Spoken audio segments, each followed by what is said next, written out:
Hello, শুনেছেন পেতলা ঘুঘুরা, কি অবস্থা সবার? আশা করি সবাই খুব ভালো আছো, কিন্তু ভাই আমি ভালো নাই। কেন লাগে ভালো নাই তোমরা হঠাৎ করে ভাববা যে আমি কেন লাগে হঠাৎ করে রাস্তার মাঝখানে আইসা বসে রয়েছি। আসলে কাহিনীটা হইছে, এটা হইছে সেই রাস্তা যে রাস্তা লাগিয়ে আমার বিয়েটা করতে পারলাম না। কেন লাগে করতে পারলাম না তোমরা বলবা যে বিয়ের সাথে এই রাস্তার সম্পর্ক কি? আমি বিষয়টা বুঝাই বলতেছি, তাহলে শুরু থেকে বলি। আমার জীবনের একটা বড় ইচ্ছা ছিল, বিয়া করার আগে বাড়ির আশেপাশে এলাকার মধ্যে যত বড় বড় গাছ আছে সবগুলারে একদম সাদা চুনা রং দিয়া রং কইরা তারপরে বিয়া করব। যেই কথা সেই কাজ। আমি যা বড়বাজার থেকে 2-3 গামলা রং কিনে আনলাম, চুনা রং এনে বাড়ির পিছে রাখলাম। আর এদিক দিয়ে শুরু হইলো এই রাস্তার পুনর্নির্মাণ কাজ।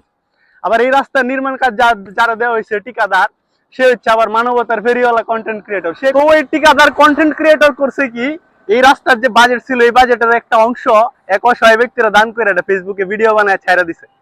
তো হালার পুতের এই কাম যখন রাস্তার কার্পেটিং যখন শেষ হয়েছে, যখন এইভাবে দাগ দেওয়ার পালা, তখন হালার পুতে দেখা যায় তার কাছে এই কার্পেট এভাবে রং করার টাকা নাই। তো হালার পুতে করছে কি, এই রং করার টাকা না থাকার কারণে শেষ পর্যন্ত আমার বাড়ির পিছনে যে চুনা রং রাখছিলাম ওইটা এনে দিয়া এই রাস্তার মধ্যে এভাবে দাগ দিছে। তো দাগ দিছে ভালো কথা, কিন্তু বিপত্তিটা বাজছে তখন যখন এই দাগ দেওয়ার পর দিন থেকে আবার ধাপে ধাপে বৃষ্টি হওয়া শুরু হয়েছে।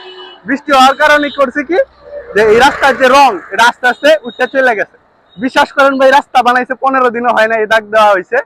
তো এভাবে আমার বিয়ার রঙিন রাস্তাতে দেওয়ার কারণে যে রঙও চলে গেল, আমার বিয়া হইলো না, একটাও হইলো না। তো আমি যথাযথ কর্তৃপক্ষের দৃষ্টি আকর্ষণ করে বলতে চাই যে এরকম চুর বাটপারের হাতে এরকম বাজেট দিবেন না, তাহলে আমাদের মতো অসহায় মানুষরা মারা খাবে। ধন্যবাদ।